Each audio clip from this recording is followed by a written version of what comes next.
C'est une exposition XXL consacrée à Léonard de Vinci qui s'ouvre au Louvre à partir de jeudi. 162 pièces venues des quatre coins du monde, prêtées par des musées et des collectionneurs privés, pour célébrer les 500 ans de la mort du génie de la Renaissance italienne. La reine d'Angleterre est le plus grand prêteur de cet événement unique. Figurent aussi à la liste la fondation Bill Gates ou le musée de l'Ermitage à Saint-Pétersbourg. Parmi les chefs-d'œuvre du maître, le visiteur pourra admirer le Saint Jérôme, célèbre tableau inachevé, de nombreuses icônes comme la Belle Ferronnière, mais un dessin pourrait bien détrôner la Joconde.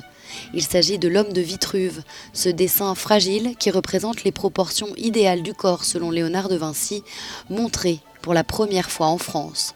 Véritable pomme de discorde entre les deux pays, il n'a pas été simple de le sortir d'Italie, une association de défense du patrimoine s'y étant opposée devant les tribunaux.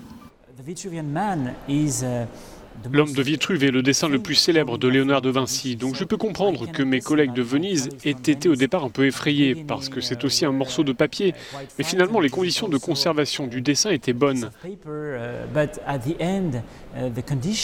Et il a été possible de le faire venir de Venise jusqu'à Paris. Et nous avons trouvé un bon accord de collaboration entre l'Italie et la France, et nous sommes si heureux de le voir ici. L'Italie n'entend pas céder à la France son attachement pour celui qui est d'abord italien. Si Léonard de Vinci est enterré en France où il a vécu les 3 dernières années de sa vie, le pays à la botte ne peut le dissocier de son patrimoine culturel. L'exposition est à découvrir au Louvre, à Paris, jusqu'au 24 février.